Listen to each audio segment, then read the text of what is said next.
Hello. Hi. I am using a new setup, so just forgive my looking back and forth, just getting used to this. But hello. Hi, Muses. Welcome back. It is your girl, Melissa Best. And first of all, this is the first time going live for me ever on YouTube.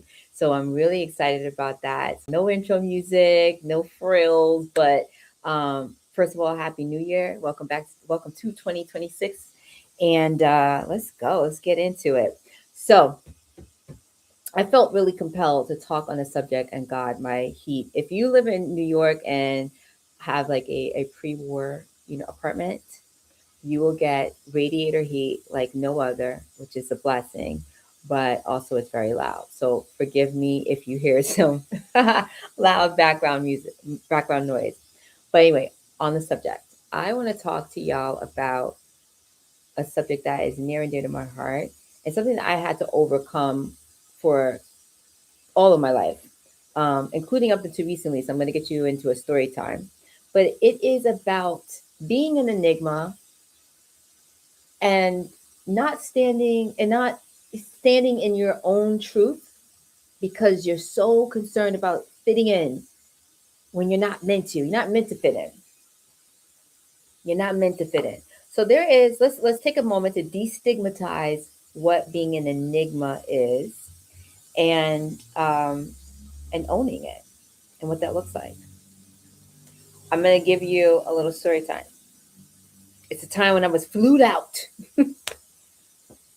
I was literally flued out for the first time in my life. Um, by a company that really, really loved me. And the irony of this is the thing that they loved about me was the thing that they also rejected, if you will, if you want to say that. So picture it, New York City, winter, some some time ago. I am in a fragrance shop and I am talking to this woman who came in and we are just, kikiing it up about fragrances and jewelry. Then it elevated into art and travel, France and going to the Louvre, going to Nice for like we're talking everywhere, right? We're talking everywhere. Art history, deco, blah blah blah. And so with a puzzled look on her face, she says to me, like, what's your vibe? What do you do? Like, who are you? And I was like, girl, check my link tree, right? And because if you're new to this channel, what you will come to know is that I am speaking to creative visionaries and specifically creative visionaries who like to niche out, never down. So what do you do is like, honey, you're gonna have to check my website. Okay, Google me. um, okay, back to serious things. So I tell her that and I sent her the link and she gives me a business card and she says, listen, I really like you. I have an opening that I feel like matches who you are and all of that. Send me a message. Listen, a moment of success, like you will be 99% more successful than 99% of the people on the earth if you follow up with leads. This is something I'm not only talking to y'all, but I'm talking to myself. If you follow up with somebody that you've networked with that says, I really like your vibe, and follow up with them. And at least if at the smallest marker of success will be that you now have expanded your network. But in this case, it was that I was getting closer to an interview and also the life that I wanted to live, right? And I've been manifesting. So I take the business card. I follow up with her in a few days. She comes back to me and she sends me the things for this position that's opening. And it is chef's kiss right up my alley. Okay. I'm excited about it. I'm like, yes, yes, yes. This checks all the boxes. I go through 3 rounds of a process. Then I get an invitation to get flued out on the West Coast, my heart, um, for the final round of interview. I'm excited. And I'm also like, this is mine. This job, this role is so mine. And I see it like I'm so freaking hyped about this. So I get there, I have a fly outfit on. I have a fly off and on. I'm just excited about the day. I had taken a bath the night before. The hotel had a bathtub, so that's my vibe. Took a bath the night before. I am ready. Okay. I meet with like 12 people the next day, 10 of which were at one time. And um, I met with the woman who had offered me the position, or at least the opportunity to interview for the position. And this is like the final, like the 11th hour now of the interview process. And she says, so maybe, so like, what's your vibe? What are you like into fashion? Are you into art? Are you, are you here? Are you there? I'm just trying to get a read on you. Now, enigmas, learn from me. Creative visionaries, muses, learn from me in this moment. What I'm going to tell you next, please learn from me, because I can now laugh it off, but I should have done something different. See, those questions are for people who think in typical ways, siloed ways. You are this and this only. So when you're this, that, and the third, it confuses people. Let them be confused. Let them be confused about you.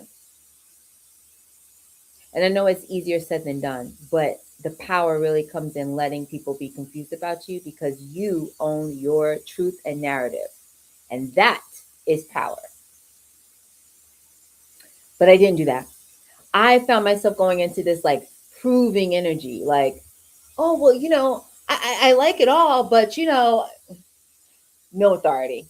I like it all, but, I mean, I'm proving now why I'm a fit for this role. When the whole time that person knew that I was a fit for the role the whole time, right? And I immediately started feeling my power escape me. I felt like, ah, damn, I have to.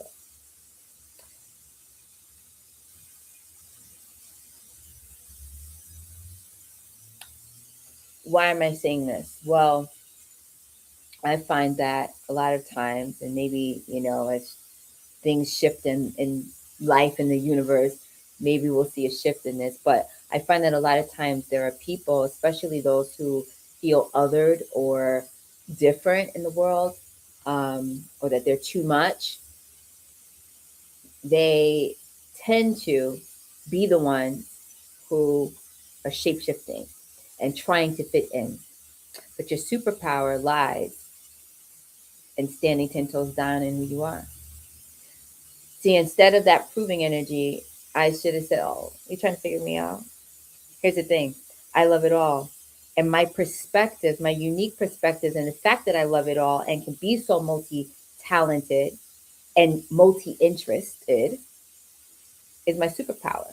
That's why I can lead award winning campaigns, because I don't look at what one industry is doing. I look at the industry that has nothing to do with this one and say, huh, now that's a nice move there. How can we convert that to this?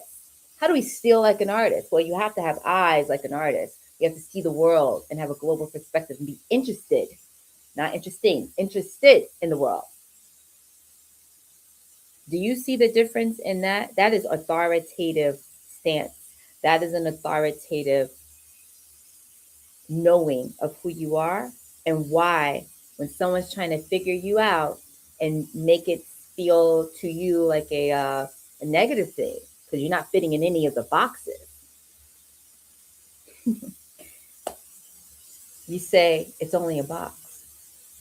I'm going to link in the show notes. I'm going to link a oh my god, it's one of my favorite cartoon episodes from, I don't know if y'all know this, but I think ABC used to run on ABC 7 in New York, um, and it's Recess. And one of the main characters in the show is a young kid who was sent to detention in the yard, right? And in the yard, the detention was a square box. It was literally just a square box. And if you got sent to detention while you were outside playing in the yard, you went to the box. And I think that's the name of the episode too, The Box. And so TJ in his mind is like, he got sent to detention, and kids are like playing around him. Meanwhile, in his mind, the walls are closing up around him, all of these things. And finally, a kid like throws a ball and it lands in the square. And TJ's like, I can't do anything about it. Like, I can't pick the ball out of the box. And the kid's like, you know what? This is annoying. Let me grab this ball from you. And it's that realization that this is simply one little square. It's a little box. Who cares?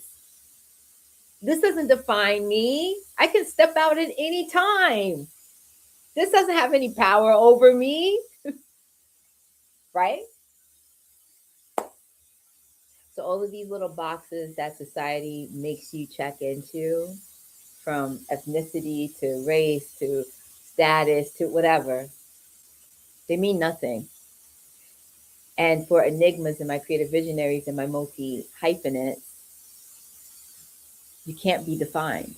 And that is your superpower. So remind yourself of that. I hope that this story, 11:22 on the clock as I say that, I hope that this story and this time helps somebody. Um, really.